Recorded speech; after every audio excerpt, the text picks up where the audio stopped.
میں نے جواب دیا، اخبار میں بھی پڑھتا ہوں۔ مجھے معلوم ہے گزشتہ 2 ماہ میں قتل کی 3 وارداتیں ہو چکی ہیں اور پولیس ابھی تک قاتل کا کوئی سراغ نہیں لگا سکی ہے۔ پھر اخبارات کی اطلاعات کے مطابق اس کیس کی تحقیقات تم کر رہے ہو۔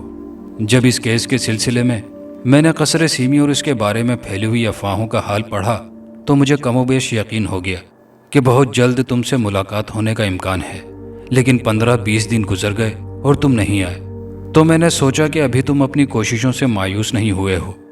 اس وقت اچانک بغیر کسی پیشگی اطلاع کے تمہیں یہاں موجود پا کر اچانک یہی گمان ہوا کہ آج ضرور کچھ اوپر سے دباؤ پڑا ہے۔ آپ کا خیال درست ہے، سلیم نے گہری سانس لے کر صوفے پر بیٹھتے ہوئے کہا۔ ایس پی صاحب نے دھمکی دی ہے کہ اگر جلد ہی میں نے کوئی سراغ نہیں لگایا تو وہ یہ کیس میرے ہاتھ سے لے کر کسی دوسرے انسپیکٹر کے سپرد کر دیں گے، اور اگر ایسا ہوا تو یہ میرے لیے بڑی ذلت کی بات ہوگی۔ میں اسی لیے آپ کے پاس آیا تھا کہ اپنے پراسرار حالات کی وجہ سے مجھے یہ کیس آپ کے دائرۂ کار میں آتا ہوا محسوس ہوتا ہے۔ دوسرے الفاظ میں اب تم بھی روحانیت کے قائل ہوتے جا رہے ہو۔ میں اپنے تجربے کو کیسے جھٹلا سکتا ہوں؟ ماننا ہی پڑتا ہے کہ سائنس اور جدید علوم کی اتنی ترقی کے باوجود ابھی بہت سی ایسی باتیں ہیں جن کا کوئی عقلی یا منطقی توجیہ نہیں کی جا سکتی۔ اب انہی وارداتوں کو لے لیجئے، تینوں قتل بند کمرے میں ہوئے ہیں، کھڑکیاں اور دروازے اندر سے بند، آمد و رفت کا بظاہر کوئی راستہ نہیں، لیکن اس کے باوجود 3 خوبصورت اور کڑیل جوان اپنی زندگی سے ہاتھ دھو بیٹھے۔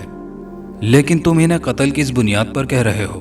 میں نے کہا، اخبارات میں جو خبریں آئی ہیں ان کے مطابق نہ تو لاشوں کے جسم پر کسی قسم کے تشدد کے نشانات پائے گئے اور نہ کوئی زخم جسے موت کی وجہ سمجھا جائے۔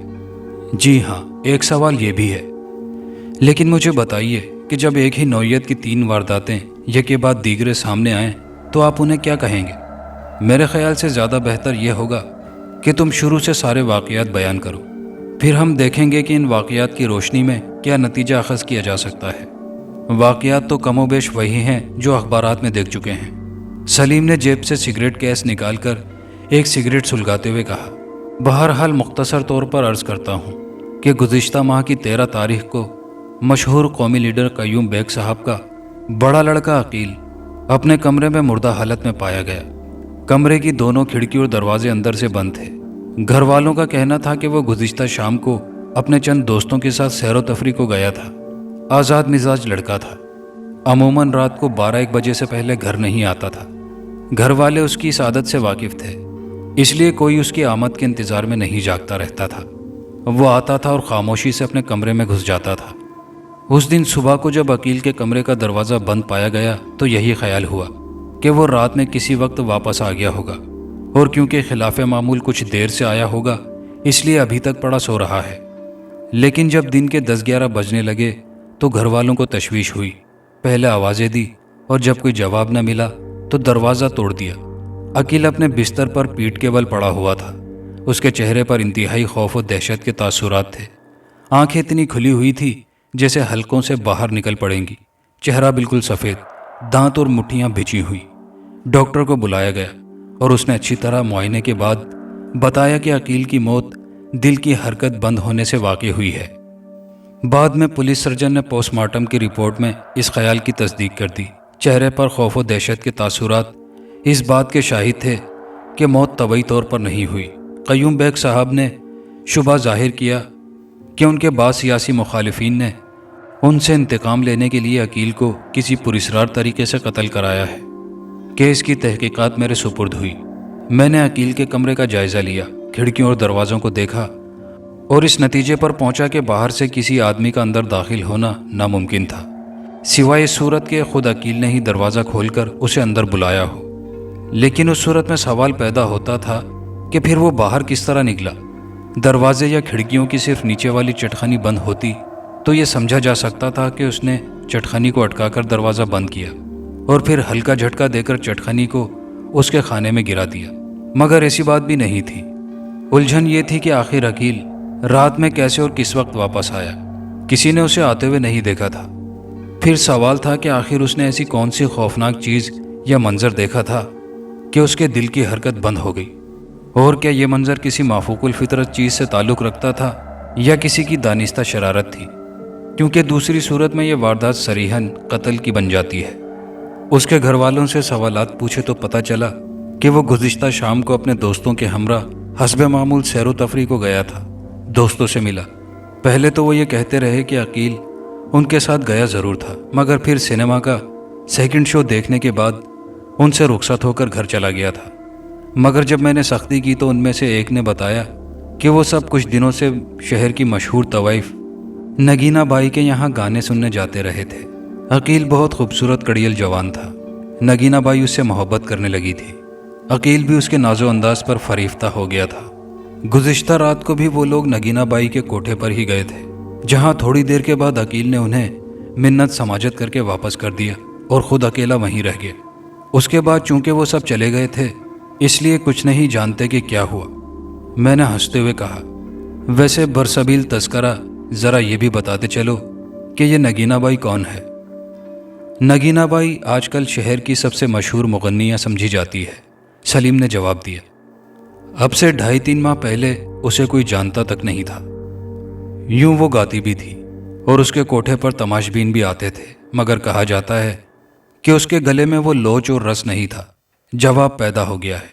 اس کی ماں کا کہنا ہے کہ یہ سب ایک بزرگ کا صدقہ ہے۔ نگینہ ایک دن ان کے مزار پر چادر چڑھانے گئی تھی، وہاں سے واپس لوٹی تو اس کا گلا کچھ سے کچھ ہو گیا تھا۔ کون سے بزرگ؟ میں نے بات کاٹ کر پوچھا۔ معلوم نہیں، میں نے پوچھا نہیں تھا۔ اچھا خیر، تم اپنی بات جاری رکھو۔ تو میں بتا رہا تھا کہ میں نگینہ بائی سے جا کر ملا۔ اس نے اقرار کیا کہ 13 تاریخ کی شام کو عقیل اس کے کوٹھے پر اپنے دوستوں کے ساتھ آیا تھا اور تقریباً 11 بجے تک وہاں رہا، اس کے بعد چلا گیا۔ نیز اس کے دوستوں کا یہ بیان بھی درست ہے کہ وہ پہلے رخصت ہو گئے تھے اور عقیل بعد میں گیا تھا، مگر یہ کہ وہ تنہا بہرحال نہیں تھا، کچھ اور گانا سننے والے بھی موجود تھے جو یہ گواہی دے سکتے ہیں کہ وہ ان کے سامنے ہی چلا گیا تھا۔ میں نے ان لوگوں سے معلوم کیا تو انہوں نے نگینہ بائی کے اس بیان کی تائید کی۔ یہاں پہنچ کر تحقیقات کی گاڑی رک گئی اور 1000 دوڑ دھوپ کے بعد بھی معلوم نہیں ہو سکا کہ عقیل نگینہ کے کوٹھے سے اتر کر پھر کہاں گیا تھا۔ ابھی میں اسی الجھن میں سرگرداں تھا کہ پچھلے ماہ کی 27 تاریخ کو دوسری واردات ہو گئی۔ اس مرتبہ خان بہادر انور یار خان کا اکلوتا بیٹا اختر بالکل انہی حالت میں اپنے کمرے میں بند مردہ پایا گیا، اور پھر اس ماہ کی 3 تاریخ کو یہ تیسری واردات سیٹھ رونق علی کے بیٹے محمد علی کے ساتھ پیش آ گئی۔ قدرتی بات ہے کہ حکام کو اس بات پر تشویش ہونا چاہیے تھی۔ پبلک اخبارات الگ چیخ رہے ہیں۔ چنانچہ صبح ایس پی صاحب نے مجھے بلا کر صاف کہہ دیا کہ اگر تم 1 ہفتے کے اندر اندر اس کا سراغ نہیں لگا سکتے تو کیس دوسرے انسپکٹر کے سپرد کر دیا جائے گا۔ اس تیسری واردات کے حالات بھی وہی ہیں، بالکل وہی۔ محمد علی بھی بند کمرے میں اسی حالت میں پایا گیا۔ اس کے چہرے پر بھی خوف و دہشت کے وہی تاثرات موجود تھے۔ اس کی موت بھی دل کی حرکت بند ہونے سے واقع ہوئی تھی۔ یہی کیفیت اختر کی تھی۔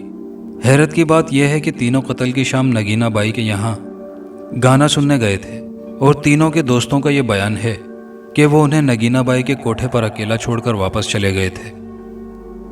پھر نگینہ اس بارے میں کیا کہتی ہے؟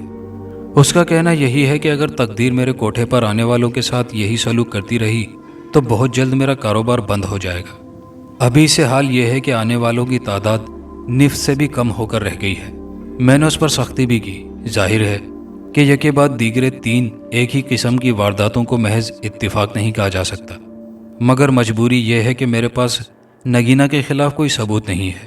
وہ کہتی ہے کہ انسپکٹر صاحب، آخر اس میں میرا کیا قصور کہ لوگ میرے یہاں سے گانا سن کر زندہ سلامت جائیں اور اپنے کمرے میں جا کر مر جائیں، مگر ثبوت کی عدم موجودگی اور اس کے انکار کے باوجود میرا دل کہتا ہے کہ ان تینوں وارداتوں سے اس کا کچھ نہ کچھ تعلق ضرور ہے، مگر کیا تعلق ہے؟ میں نے کہا، آخر اسے اپنے چاہنے والوں کو قتل کرنے سے کیا حاصل ہوگا؟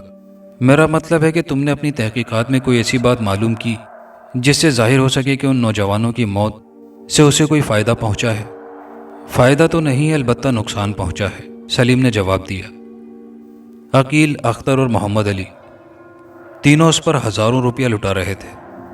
اچھا، تم نے یہ تو دیکھ لیا کہ ان تینوں کو نگینہ کے کوٹھے سے صحیح سلامت رخصت ہوتے دیکھا گیا تھا، لیکن یہ بھی معلوم کیا کہ ان راتوں میں خود اس کی سرگرمیاں کیا رہی تھی؟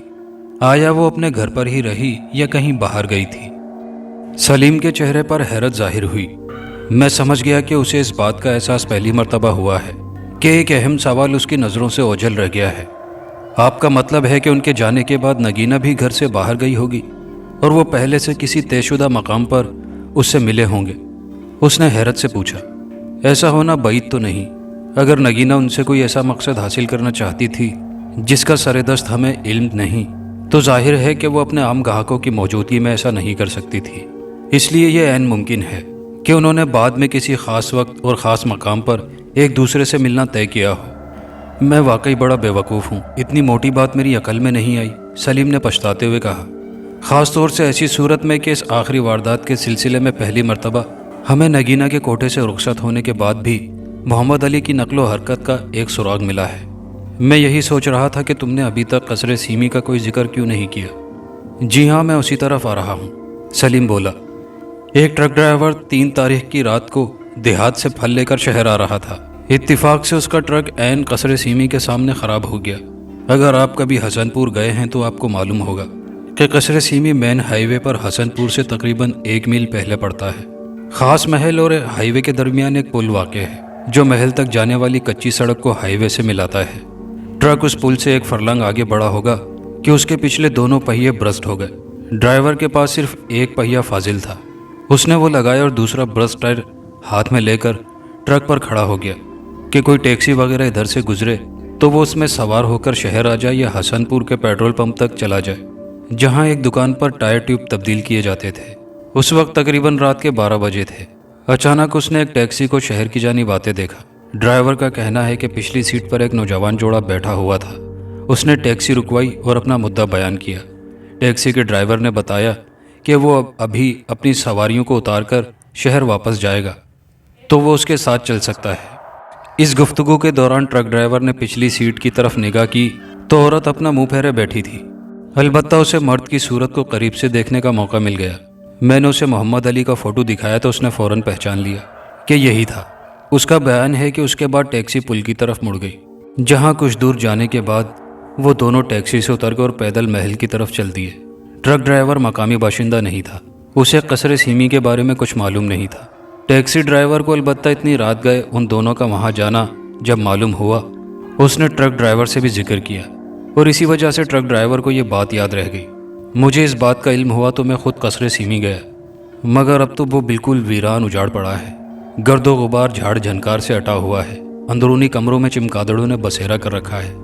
میں نے اس کے تمام کمرے دیکھے مگر کسی جگہ ایسے نشانات نہیں ملے جس سے معلوم ہو کہ اسے حال ہی میں استعمال کیا گیا ہے۔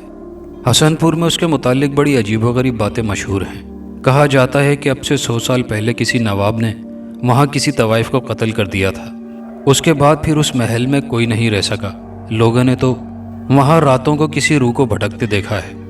کبھی کبھی کسی عورت کے رونے اور کراہنے کی آوازیں بھی سنائی دیتی ہیں۔ میں حیران ہوں کہ اگر محمد علی کسی عورت کے ساتھ وہاں گیا تھا تو کیوں گیا تھا، اور محل میں ان دونوں کی آمد کا کوئی بھی نشان کیوں نہیں ہے۔ میں موجودہ سائنسی ترقی کے باوجود روحانیت کا منکر نہیں ہوں، اور اسی لیے آپ کے پاس آیا ہوں کہ اگر ان معاملات میں کچھ مافوق الفطری باتوں کا دخل ہے تو آپ ان اسرار کی نقاب کشائی کریں۔ میں نے سلیم سے مدد کا وعدہ کر لیا اور اسے یہ اطمینان دلا کر رخصت کر دیا کہ میں اپنے طور پر تحقیقات کر کے 2-3 دن بعد اس سے ملوں گا۔ ممکن ہے اس عرصے میں یہ راز حل کرنے میں کامیاب ہو جاؤں۔ اس کے جانے کے بعد میں نے تمام حالات پر از سر نو غور کیا۔ مجھے اس سلسلے میں 2-3 باتیں بڑی عجیب محسوس ہو رہی تھی۔ پہلی تو یہ کہ نگینہ ایک معمولی طوائف تھی، وہ ایک دم اتنی بہترین گانے والی کیسے بن گئی؟ دوسری یہ کہ کیا محمد علی کے ساتھ ٹرک ڈرائیور نے جس عورت کو دیکھا وہ نگینہ تھی؟ کیا عقیل، اختر اور محمد علی کو اپنے گھر سے رخصت کرنے کے بعد وہ دوبارہ اسی رات کہیں ان لوگوں سے ملی تھی؟ اور تیسری بات یہ کہ آخر وہ لوگ محل کیوں گئے تھے؟ رہی یہ بات کہ ان میں سے کسی کو اپنے گھر واپس آتے نہیں دیکھا، اس کے باوجود وہ صبح اپنے کمروں میں مردہ پائے گئے تھے، یا یہ کہ بند کمروں میں ان کی موت کیسے واقع ہوئی؟ وہ کیا شے تھی جسے دیکھ کر وہ اتنے خوفزدہ ہو گئے کہ دل کی حرکت بند ہو گئی؟ تو ایک مرتبہ ان واقعات کی تہ میں کسی مافوق الفطرت عنصر کی موجودگی تسلیم کرنے کے بعد کسی بھی واقعے میں کوئی انوکھا پن باقی نہیں رہ جاتا تھا۔ جہاں کچھ غیر انسانی طاقتیں مصروف کار ہوں وہاں ایسی باتیں ہوا ہی کرتی ہیں۔ چنانچہ میں نے سب سے پہلے نگینہ سے ملنے کا فیصلہ کیا اور اسی شام ایک رنگین مزاج لاؤبالی رئیس زادے کہ بھیس میں نگینہ کے کوٹھے پر پہنچ گیا۔ معلوم ہوا کہ نگینہ اتنی مقبول ہو چکی ہے کہ اس کے کوٹھے پر گانا سننے بلکہ اسے صرف ایک نظر دیکھنے کے لیے آنے والوں کی تعداد اتنی زیادہ ہے کہ محض اندر قدم رکھنے کی فیس 100 روپیہ ادا کرنی پڑتی ہے۔ یہ پرانے وقتوں کی بات ہے جب 100 روپیہ بھی بہت زیادہ ہوا کرتا تھا۔ میں نے بھی مقررہ رقم ادا کی اور ایک غنڈہ ٹائپ نوجوان نے مجھے ایک بڑے سے کمرے میں پہنچا دیا جہاں اندازاً 50-60 آدمیوں کے درمیان نگینہ بائی اپنے فن کا مظاہرہ کر رہی تھی۔ میں نے اسے غور سے دیکھا۔ وہ بلا شبہ بڑی حسین اور طرح دار عورت تھی اور غضب کا سریلا پن گلا پایا تھا۔ سننے والے ایک سحر زدہ انداز میں اس کا گانا سن رہے تھے، رقص دیکھ رہے تھے اور بے اختیار داد و تحسین کے پھول برسا رہے تھے۔ ظاہر ہے کہ صرف داد و تحسین سے طوائف کا پیٹ نہیں بھرتا، اس کے لیے نوٹوں کی بارش ہو رہی تھی اور ہر ایک اس کوشش میں تھا کہ دوسروں سے بڑھ چڑھ کر دولت برسائے تاکہ نگینہ کی طرف توجہ صرف اپنے لیے حاصل کر سکے۔ میں بھی اس ہجوم سے کچھ ہٹ کر ایک طرف بیٹھ گیا۔ ایک بات جو میں نے پہلی نظر میں ہی دیکھ لی تھی یہ تھی کہ نگینہ کسی غیر انسانی وجود کے قبضے میں نہیں ہے، مگر اس کے باوجود میرا اطمینان نہیں ہوا تھا۔ میں چاہتا تو اپنی ہر جیب سے بے شمار نوٹ برآمد کر سکتا تھا، مگر نگینہ بائی سے تنہائی میں گفتگو کرنا چاہتا تھا اور اس کے لیے ضروری تھا کہ باقی تماش بین جلد از جلد رخصت ہو جائیں۔ لیکن جب تک ان کی جیبیں بھری تھی وہ بھلا کیوں جاتے؟ میں نے دل ہی دل میں خود اپنی شرارت سے لطف اندوز ہوتے ہوئے کچھ مخصوص الفاظ کا 3 مرتبہ ورد کیا، داد دینے کے بہانے 3 مرتبہ تالی بجائی، سامنے بیٹھے ہوئے ایک سرمایہ دار کا تصور کیا اور اپنے کوٹ کی داہنی جیب میں ہاتھ ڈالا۔ جیب جو ایک لمحہ پہلے بالکل خالی تھی اب نوٹوں سے بھری ہوئی تھی اور سامنے والا نوجوان یوں گھبرا کر اپنی جیبیں ٹٹول رہا تھا جیسے کسی نے اس کی جیب تراش ڈالی ہو۔ میں نے ایک ہی مٹھی میں سارے نوٹ بھرے اور جب نگینہ ناچتی ہوئی میرے قریب آئی تو اس پر اچھال دیے۔ میرا خیال تھا کہ 2-3 ہزار سے کم نہیں ہوں گے۔ نگینہ نے چونک کر میری طرف دیکھا، جھک کر سلام کیا اور ہوا کے جھونکوں کی طرح لہراتی ہوئی آگے بڑھ گئی۔ اس کے بعد جتنی تیزی سے میری مٹھی جیب میں داخل ہوتی، باہر نکلتی اور نوٹ اچھالتی رہی، اتنی ہی تیزی سے معزز حاضرین کی تعداد میں کمی واقع ہوتی چلی جا رہی تھی۔ نگینہ اب صرف میرے سامنے اور میرے لیے ناچتی رہی تھی، صرف مجھے سنانے کے لیے گا رہی تھی۔ کئی سمجھدار قسم کے لوگوں نے یہ منظر دیکھا تو خود ہی اٹھ گئے اور اس طرح اپنی جیبیں سلامت لے گئے۔ مختصر یہ کہ نصف گھنٹے میں میدان بالکل صاف تھا۔ نگینہ کافی تھک گئی تھی، لیکن کوٹھے کا اصول ہے کہ جب تک تماشبین کا ہاتھ نہ رکے طوائف کی آواز نہیں رکنا چاہیے۔ وہ بھی گائے چلی جا رہی تھی۔ آخر مجھے اس غریب کے حال پر رحم آ گیا۔ میں نے اسے گانا بند کر کے اپنے قریب بیٹھنے کا اشارہ کیا۔ نائکا نے فوراً سونے کے ورقوں میں لپٹے ہوئے پان اور الائچیاں ایک چاندی کی تھالی میں میرے سامنے پیش کیے۔ خوب گاتی ہو، خوب ناچتی ہو نگینہ بائی، میں نے تعریف کی۔ سرکار کی ذرہ نوازی ہے، ورنہ بندی کس قابل ہے؟ نگینہ نے جھک کر آداب کیا۔ آج پہلی مرتبہ آپ کو اپنے غریب خانے پر دیکھ رہی ہوں، کیا اس کا یہ مطلب سمجھوں کہ حضور کہیں باہر سے تشریف لائے ہیں؟ بہت خوب، میں نے کہا لگایا۔ اپنی تعریف آپ کرنے کا انداز اچھا ہے۔ دوسرے الفاظ میں تم یہ کہنا چاہتی ہو کہ اس شہر میں فن رقص و موسیقی کا کوئی ایسا قدردان باقی نہیں رہا جو تمہاری محفل میں شریک نہ ہو چکا ہو؟ میں یہ دعویٰ کیسے کر سکتی ہوں سرکار؟ نگینہ بڑی ادا سے مسکرائی۔ محرومیوں کا ماتم کرنے والے کہاں نہیں ہوتے، لیکن آپ جیسا فیاض رئیس اگر اس شہر میں رونق افروز ہوتا تو اس لونڈی نے اس کا چرچا ضرور سنا ہوتا۔ کمرے میں جگہ جگہ آرائش کے لیے قدادم آئینے بھی لگے ہوئے تھے۔ میں نے دیکھا کہ ایک آئینے میں استاد جی نظروں ہی نظروں میں نگینہ کو پان کی تھالی اٹھا کر پیش کرنے کا مشورہ دے رہے تھے۔ تمہارا خیال درست ہے، میں حاجی اس شہر میں آیا ہوں اور یقین کرو کہ تمہارا شہرہ سن کر صرف تمہیں دیکھنے آیا ہوں، میں نے جواب دیا۔ کنیز شکریہ ادا کرتی ہے، نگینہ نے جھک کر میری آنکھوں میں دیکھتے ہوئے کہا۔ آپ نے ابھی تک پان نہیں کھایا؟ کوئی اپنے دستے نازک سے کھلائے بھی تو، میں نے کہا۔ سرکار کا حکم ہو اور لونڈی انکار کر جائے؟ نگینہ نے مسکراتے ہوئے ایک گلوری اٹھائی۔ لیجئے، مگر ایک شرط ہے۔ میں نے اس کا ہاتھ پکڑ لیا۔ وہ کیا؟ تمہیں بھی میرے ساتھ پان کھانا ہوگا۔ بسرو چشم، نگینہ اٹھلائی۔ اس نے گلوری میرے منہ میں دے دی۔ میں نے ایک الائچی اٹھائی، زیر لب کچھ پڑھا، پھر اسے اس طرح ہونٹوں سے لگایا جیسے میں اسے بوسہ دے رہا ہوں، مگر حقیقتاً میں نے اس پر پڑھ کر پھونکا تھا۔ نگینہ مسکراتی نظروں سے یہ سب کچھ دیکھتی رہی۔ میں نے وہ الائچی ایک گلوری میں ڈالی اور گلوری اسے کھلا دی۔ پان کھا کر اس نے پھر سلام کیا، مگر میری نظریں آئینے پر جمی ہوئی تھی جہاں اس کا عکس نظر آ رہا تھا۔ نگینہ نے پان چبانے کے لیے منہ چلایا اور میں نے دیکھا کہ آئینے میں اس کا عکس غائب ہے۔ اس پراسرار معمے کا ایک عقدہ حل ہو چکا تھا۔ میں جان گیا تھا کہ نگینہ کوئی عورت نہیں، وہ ایک روح ہے جو ایک عورت کے جسم میں حلول کر گئی ہے۔ دوسرے الفاظ میں جسم بے شک نگینہ نامی طوائف کا تھا، مگر یہ وہ نگینہ تھی جسے 2.5 ماہ پہلے ٹھیک سے گانا بھی نہیں آتا تھا۔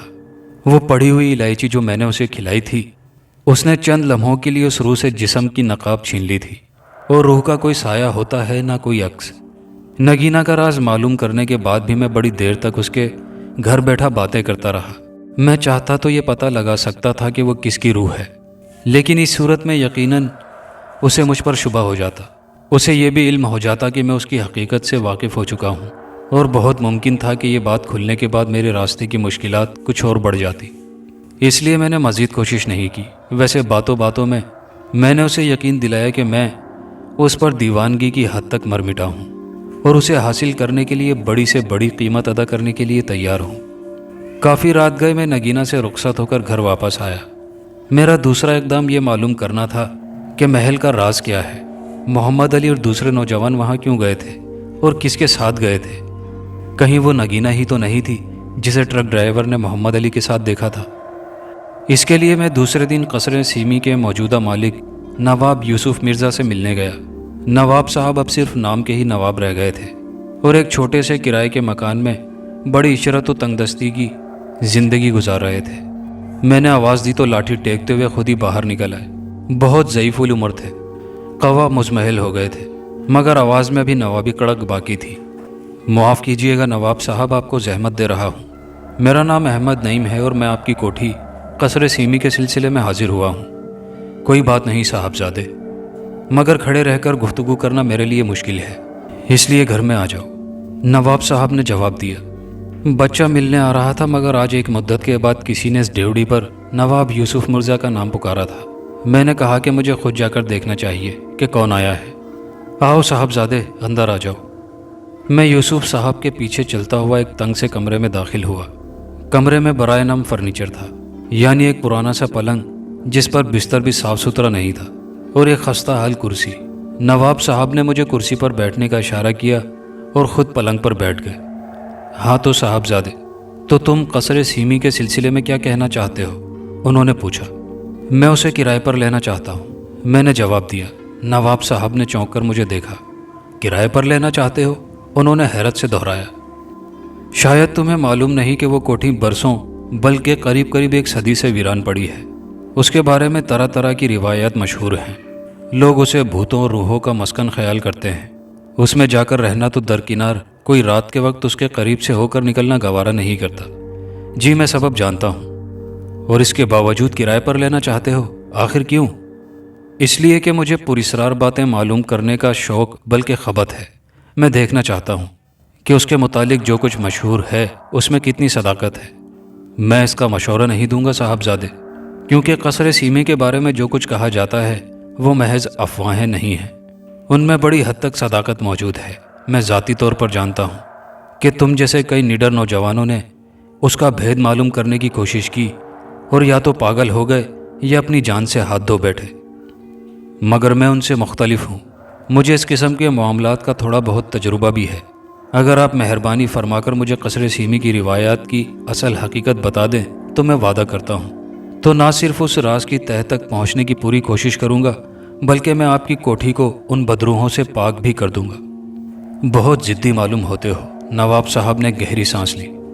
مگر مجھے بھی عام روایات سے کچھ زیادہ معلوم نہیں جو لوگوں میں مشہور ہے، اور وہ یہ کہ اب سے تقریباً 1.25 برس پہلے ہمارے پردادا نے یہ محل چندہ بائی نامی طوائف کے لیے تعمیر کرایا تھا، جس سے انہوں نے باقاعدہ نکاح کر لیا تھا۔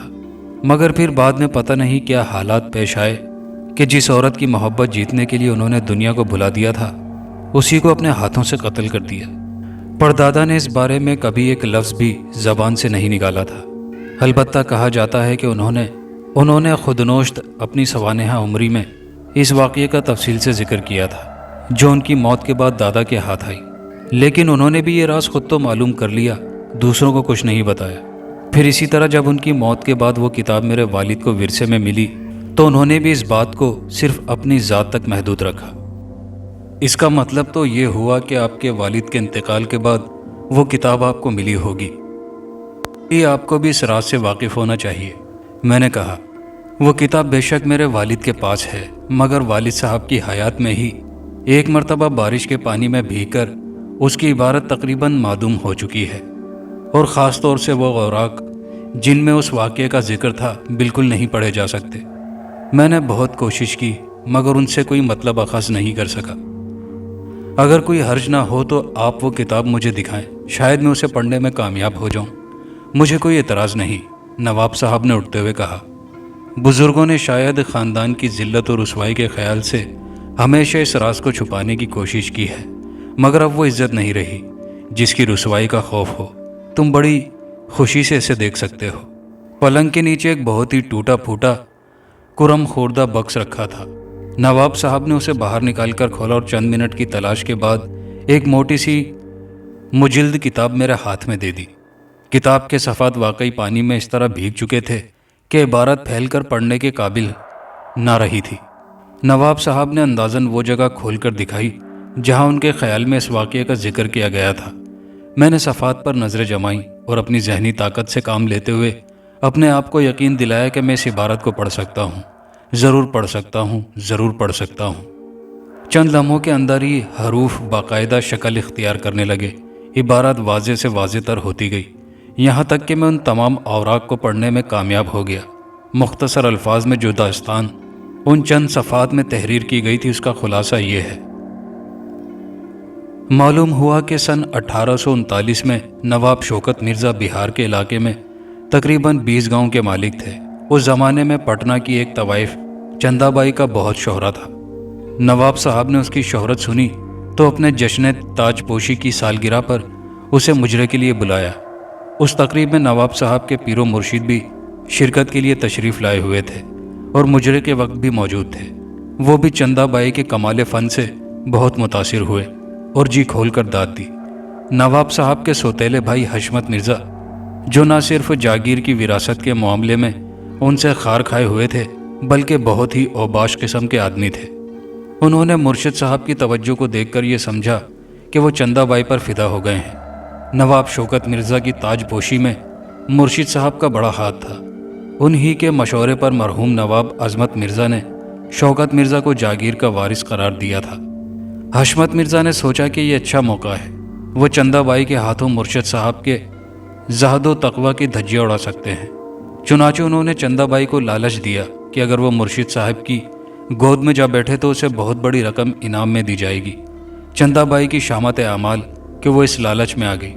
دوبارہ جو رقص شروع ہوا تو وہ ناچتے ناچتے ایک دم مرشد صاحب کے اوپر جھک گئی اور پھر اس طرح جیسے توازن نہ سنبھال سکی ہو ان کی گود میں لڑک گئی۔ اس گستاخی پر محفل میں سناٹا چھا گیا۔ مرشد صاحب جلال میں آ کر کھڑے ہو گئے اور کڑک کر بولے، بدبخت، ہم نے تیرے فن کی تعریف کی تھی، تیرے حسن و جمال یہ جسمانی جوانی کی نہیں، تو نے فقیر کے نفس کو آزمانا چاہا، کل کا سورج تیری لاش پر طلوع ہوگا۔ چندہ کے ہوش اڑ گئے، روتی ہوئی مرشد صاحب کے قدموں میں گر پڑی کہ میں دشمنوں کے بہکاوے میں آ گئی تھی، میرا کوئی قصور نہیں ہے، بہت منت سماجت کی۔ نواب صاحب نے بھی اپنے مرشد کے سامنے ہاتھ جوڑ دیے کہ اس بے وقوف عورت کو معاف کر دیں۔ آخر جب ان کا جلال اترا تو انہیں اس آہوزاری پر رحم آ گیا۔ نرم لہجے میں کہا، جو الفاظ فقیر کے منہ سے نکل گئے وہ واپس نہیں آ سکتے، تو کچھ اور مانگ لے۔ چندہ بہت ذہین عورت تھی، اس نے فوراً ہاتھ باندھ کر عرض کیا، حضور، مجھے اپنے بال بہت پسند ہے، دعا کیجئے کہ اسی طرح لمبے اور چمکدار اور ریشم کی طرح ملائم رہیں اور ہمیشہ اسی طرح میرے شانوں پر لہراتے رہیں۔ مطلب اس کا یہی تھا کہ زندہ جسم کے بغیر بالوں کی تر و تازگی کا تصور بھی نہیں کیا جا سکتا۔ مرشد بالوں کی سلامتی کی دعا کریں گے تو اس کا مطلب خود اس کی زندگی کا ضمانت ہوگا۔ مرشد بھی اس کے مطلب کو پا گئے، بولے، تو نے ہمیں اچھا چکمہ دیا، مگر ہم تیری مانگ پوری کرتے ہیں۔ جب تک کسی مرد کا ہاتھ تیری چوٹی تک نہیں پہنچے گا تیرے بال یوں ہی لہراتے رہیں گے، لیکن خیال رکھنا کہ سورج کی روشنی تیرے جسم پر نہ پڑے۔ اس واقعے کے فوراً بعد نواب شوکت مرزا نے چندہ بائی سے نکاح کر لیا۔ اپنی جاگیر سے اتنی دور یہاں آ کر اس کے رہنے کے لیے محل بنوایا اور تعمیر میں یہ خصوصیت رکھی کہ محل کا جو حصہ چندہ بائی کے لیے مخصوص تھا اس میں کبھی سورج کی روشنی داخل نہ ہونے پائے۔ لیکن چندہ بائی ایک طوائف تھی، منکوہہ نہ بن سکی۔ جن دنوں نواب صاحب اپنی جاگیر میں ہوتے وہ محل میں غیر مردوں کے ساتھ داد عیش دیتی۔ اگرچہ یہ کام بہت چھپ کر کیا جاتا تھا، مگر رفتہ رفتہ اس کی خبر نواب صاحب کو مل ہی گئی۔ ایک مرتبہ انہوں نے جاگیر پر واپس جانے کا بہانہ کیا اور شہر ہی میں موجود رہے۔ رات کو پوشیدہ طریقے سے محل میں داخل ہوئے، جو کچھ سنا تھا اپنی آنکھوں سے دیکھ لیا۔ اس پر اتنا طیش آیا کہ اسی وقت تلوار نکال کر دونوں کا سر قلم کر دیا۔ محل ہی میں ایک گڑھا کھدا کر دونوں لاشیں اس میں ڈال دی اور راتوں رات جاگیر پہنچ گئے۔ کچھ دنوں کے بعد انہوں نے محل ایک انگریز گورنر کے ہاتھ فروخت کر دیا، مگر محل کی رنگینیوں پر ویرانی کی چھاپ لگ چکی تھی۔ اس دن کے بعد سے کوئی اس میں ایک ہفتہ بھی آباد نہیں رہ سکا۔ انگریز گورنر نے محل نواب صاحب کو واپس کر دیا اور انہیں واپس لینا پڑا۔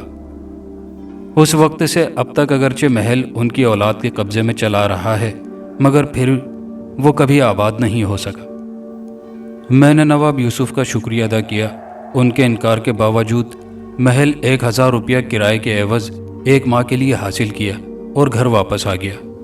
مجھے محل کے راز کی حقیقت تو معلوم ہو گئی تھی، لیکن چند الجھنیں بدستور باقی تھی۔ یہ تو تقریباً واضح تھا کہ محل میں چندہ بھائی کی روح ہی آوارہ پھرتی ہے۔ یہ بات بھی سمجھ میں آتی تھی کہ نگینہ بائی کے جسم پر چندہ کی روح ہی قابض و متصرف ہے، لیکن سوال پیدا ہوتا تھا کہ آخر تقریباً 150 سال کے بعد اسے محل سے باہر آنے کی کیا ضرورت پیش آ گئی، اور وہ کیا مقصد تھا جس کے لیے وہ نوجوانوں کو اپنے ساتھ محل میں لے جاتی تھی۔ ظاہر ہے ان سوالات کا جواب اس وقت تک نہیں معلوم ہو سکتا تھا جب تک میں خود کو اس امتحان کے لیے پیش نہ کر دوں، اور میں نے یہی کیا۔ میں نے نگینہ پر دولت کی بارش کر دی، پروانے کی طرح اس پر نثار ہونے لگا، یہاں تک کہ وہ تقریباً صرف میرے لیے وقف ہو کر رہ گئی۔ میں نے اسے یقین دلایا تھا کہ میں اس سے مجنونانہ محبت کرتا ہوں اور اپنی جان اس پر نچھاور کرنے کے لیے تیار ہوں۔ سچ بتاؤ نعیم، ایک رات نگینہ نے مجھ سے پوچھا، تمہیں مجھ سے محبت ہے یا میرے حسن و جوانی سے؟ تمہارا مطلب نہیں سمجھا، میں نے دانستہ انجان بنتے ہوئے کہا۔ میرا مطلب ہے اگر میں اتنی حسین نہ ہوتی، اگر میرا جسم اتنا دلکش نہ ہوتا، تو کیا تب بھی تم مجھ سے محبت کرتے؟ نگینہ نے جواب دیا۔ یا خدا نہ خواستہ آج میں بدصورت ہو جاؤں تو کیا تم پھر بھی مجھ سے محبت کرتے رہو گے؟ میں نے تمہارے فن سے، تمہاری آواز سے اور تمہاری حسین فطرت سے محبت کی ہے نگینہ، تمہاری خوبصورت روح کو چاہا ہے۔ میں جانتا ہوں کہ تمہاری فطرت کتنی شریف ہے، تم بظاہر ایک طوائف ہی صحیح، مگر تمہاری روح ایک عظیم عورت کی روح ہے، جس میں قربانی بھی ہے، خلوص بھی، محبت بھی ہے اور ہمدردی بھی۔ کیا میں دیکھ نہیں رہا کہ تم نے محض میری وجہ سے، میری خاطر، اپنے تمام پرستاروں پر اپنے گھر کے دروازے بند کر لیے ہیں؟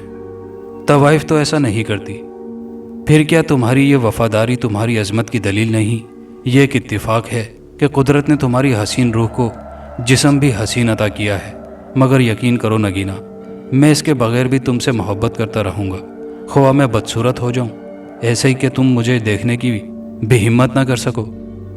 ہاں، جسمانی اعتبار سے تم کچھ بھی ہو جاؤ، میری محبت میں فرق نہیں آ سکتا۔ اگر میں کہوں کہ میں تمہارا امتحان لینا چاہتی ہوں، تب میں ہر امتحان کے لیے تیار ہوں۔ میں نے بڑی آمادگی کے ساتھ جواب دیا۔ اچھی بات، نگینہ نے گہری سانس لی۔ تو پھر کل 10 بجے یہاں آنا، میں کل آخری مرتبہ لوگوں کے سامنے گاؤں گی۔ تم بھی دوسرے گاہکوں کی طرح میرا گانا سننا اور پھر گھنٹہ آدھا گھنٹہ بیٹھ کر چلے جانا، مگر گھر نہیں، کوٹھے سے نیچے اتر کر ایک ٹیکسی کرنا اور قومی شاہراہ کے 13ویں میل پر ٹیکسی میں میرا انتظار کرنا۔ میں زیادہ سے زیادہ 12 بجے تک پہنچ جاؤں گی۔ بہت اچھا۔ اس کے بعد ہم دونوں محل چلیں گے۔ تم شاید یہ کہو کہ وہ کوٹھی تو ویران ہے، بدروحوں کا مسکن ہے، مگر یاد رکھو کہ میں تمہاری محبت کا امتحان لے رہی ہوں۔ اگر تمہیں مجھ سے سچی محبت ہے تو تمہیں کسی بات سے خوف نہیں کھانا چاہیے۔ کیسی باتیں کر رہی ہو نگینہ؟ تم بدروحوں کو کہتی ہو؟ میں تمہاری خاطر موت کو گلے لگا سکتا ہوں، میں نے پرجوش لہجے میں کہا۔ میرا جواب سن کر نگینہ کی آنکھیں چمکنے لگی۔ مجھے تم سے یہی توقع تھی نہیں۔ دیکھو، میرے اعتماد کو دھوکہ مت دینا۔ ہرگز نہیں۔ مگر یہ تو تم نے بتایا ہی نہیں کہ ہم محل میں جا کر کریں گے کیا؟ یہ میں تمہیں وہیں چل کر بتاؤں گی، نگینہ نے جواب دیا۔ ویسے ایک مرتبہ اور سوچ لو، اس امتحان کے لیے تیار ہو، ایسا نہ ہو کہ بعد میں محل کا پرہول سناٹا دیکھ کر تمہاری محبت جواب دے جائے۔ ایسا کبھی نہیں ہوگا، کاش تم سچ کہہ رہے ہو، نگینہ نے کہا، اور میرے لیے پان لانے کے بہانے سے اٹھ گئی۔ دوسرے دن انسپیکٹر سلیم ملنے آیا۔ میں نے اس سے 2-3 دن کا وعدہ کیا تھا، مگر 6 دن ہو چکے تھے کہ پلٹ کر خبر نہیں لی تھی۔ اس نے یاد دلایا کہ کل ہفتے کا آخری دن ہے اور اگر میں کل تک کچھ نہ کر سکا تو کیس لازمی اس سے لے کر کسی اور کو دے دیا جائے گا۔ ممکن ہے اس کا کہیں تبادلہ بھی کر دیا جائے۔ میں نے اسے تسلی دی، بس آج کی رات ٹھہر جاؤ، خدا نے چاہا تو کل صبح ہی اس راز کی نقاب کشائی ہو چکی ہوگی۔ اسے یقین تو نہیں آیا تھا، مگر میرے کہنے سننے سے کچھ مطمئن ہو کر واپس چلا گیا تھا۔ میں نے نگینہ بائی کی ہدایت پر حرف بہ حرف عمل کیا۔ 11:30 بجے قومی شاہراہ کے 13ویں سنگے میل پر میں ایک ٹیکسی میں اس کا انتظار کر رہا تھا۔ وہ ٹھیک 12 بجنے میں 10 منٹ پر ایک دوسری ٹیکسی میں آئی۔ اس نے اپنی ٹیکسی واپس کر دی اور میرے ساتھ آ بیٹھی۔ پھر ہماری ٹیکسی محل کی طرف چل دی، جو وہاں سے 5 میل سے زیادہ دور نہیں تھا۔ پھر جیسے ہی ٹیکسی پل پر پہنچی، نگینہ نے ڈرائیور کو رکنے کی ہدایت کی اور مجھ سے کہا کہ اس کا کرایہ ادا کر دو۔ میں نے خاموشی سے بٹوا نکالا اور ڈرائیور کے ہاتھ پر کرایہ رکھ دیا۔ ڈرائیور نے کہا بھی کہ اگر واپس جانے کا ارادہ ہو تو وہ کچھ دیر انتظار کر سکتا ہے، مگر نگینہ نے جواب دیا کہ واپسی کے لیے وہ دوسرا انتظام کر چکی ہے، اس لیے انتظار کرنے کی کوئی ضرورت نہیں ہے۔ ٹیکسی نظروں سے اوجھل ہو گئی تو ہم دونوں محل کی طرف بڑھے۔ نگینہ بہت خاموش تھی، یہاں تک کہ ہم محل کے صدر دروازے پر پہنچ گئے۔ نگینہ نے دروازے پر ہاتھ رکھا اور دروازہ یوں بے آواز کھل گیا جیسے وہ برسوں سے بند رہنے کی بجائے زیر استعمال چلا رہا ہے۔ ہم دونوں اندر داخل ہوئے۔ مجھے یہ دیکھ کر کوئی حیرت نہ ہوئی کہ اندر جن کمروں اور دیوار کو گردآلود خس و خاشاک سے پر نظر آنا چاہیے تھا، وہ بالکل صاف ستھرے اور یوں معلوم ہو رہے تھے جیسے ہمیشہ سے مستعمل چلے آ رہے ہوں۔ ظاہر تھا یہ سب چندہ بائی کی روح کا کرشمہ تھا۔ نگینہ مجھے سب سے اندرونی کمرے میں لے گئی۔ کمرے کا دروازہ اندر سے بند کر دیا گیا۔ تو تمہارا دعویٰ ہے کہ تم مجھ سے محبت کرتے ہو؟ صرف مجھ سے، میرے گوشت پوست اور خوبصورت جسم سے نہیں؟ ہاں، میں نے مختصر جواب دیا۔ تو پھر آؤ اور مجھ سے محبت کرو، مجھے پیار کرو، نگینہ نے کہا۔ اس وقت اس کی آواز یوں محسوس ہو رہی تھی جیسے بہت دور سے آ رہی ہو۔ میں اس کی طرف بڑھا اور ایک دم میرے قدم جیسے زمین میں گڑ گئے۔ بے شک مجھے کسی اچانک اور غیر متوقع واقعے کی امید تھی، مگر اب جو میری نظریں دیکھ رہی تھی وہ میرے بعید ترین اندازوں سے بھی دور تھا۔ میرے سامنے نگینہ کا خوبصورت جسم غائب ہو چکا تھا اور اس کے بجائے ایک ہڈیوں کا پنجر کھڑا تھا، جس کی گوشت پوشت سے محروم کھوپڑی پر سنہرے ریشم کی طرح ملائم و چمکدار بال لہرا رہے تھے۔ ڈھانچے کے غار جیسے منہ سے ایک انتہائی کری چیختی ہوئی آواز بلند ہوئی، کیا دیکھ رہے ہو میرے محبوب؟ میں تمہاری نگینہ ہی تو ہوں، وہی جس کی تم محبت کا تم نے دعویٰ کیا تھا۔ آخر ہر عورت ہڈیوں کے ایک پنجر کے علاوہ اور کیا ہوتی ہے؟ اس سوکھے سال خوردہ ڈھانچے سے خوف نہ کھاؤ، مجھے اپنی آغوش میں لے لو اور جی بھر کر پیار کرو۔ یہ کہتے ہوئے وہ پنجر خود میری طرف بڑھا اور اپنے ہڈیوں کے ہاتھ بڑھا کر مجھے اپنی آغوش میں لینا چاہا۔ میں نے اس کا ہاتھ جھٹک دیا۔ چندہ بائی، میں تم سے بالکل خوفزدہ نہیں ہوں، میں نے بلند آواز میں کہا۔ میرے لیے روحوں اور ڈھانچوں کے کھیل کچھ نئے نہیں ہیں۔ میں جانتا ہوں تم نگینہ نہیں ہو، اور یہ بھی جانتا ہوں کہ تم اب تک 3 بد نصیب نوجوانوں کو اپنی اس مردہ اور خوفناک محبت کی بھینٹ چڑھا چکی ہو۔ کیا میں معلوم کر سکتا ہوں کہ تم نے یہ کھیل کیوں رچایا ہے؟ پنجر چونک کر پیچھے ہٹ گیا۔ تو تم جانتے ہو کہ میں کون ہوں؟ اس نے بڑی حیرت سے پوچھا۔ تو پھر تمہیں یہ بھی معلوم ہونا چاہیے کہ یہ کھیل کیا ہے، میں کیوں ان نوجوانوں کو لے کر یہاں آئی تھی۔ میرا خیال ہے کہ میں کچھ تو اندازہ کرنے لگا ہوں، لیکن بہتر ہوگا تم خود ہی بتاؤ، اس طرح وہ باتیں بھی سامنے آ جائیں گی جو ابھی میں معلوم نہیں کر سکا ہوں۔ 1 صدی سے بھی زیادہ مدت کے بعد تم پہلے انسان ہو جو میرے پنجر کو دیکھ کر خوفزدہ نہیں ہوئے۔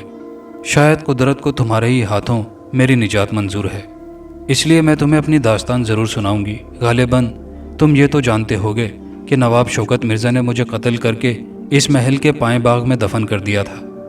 ہاں، یہ بات میں خود ان کی سوانح عمری میں معلوم کر چکا ہوں، میں نے جواب دیا۔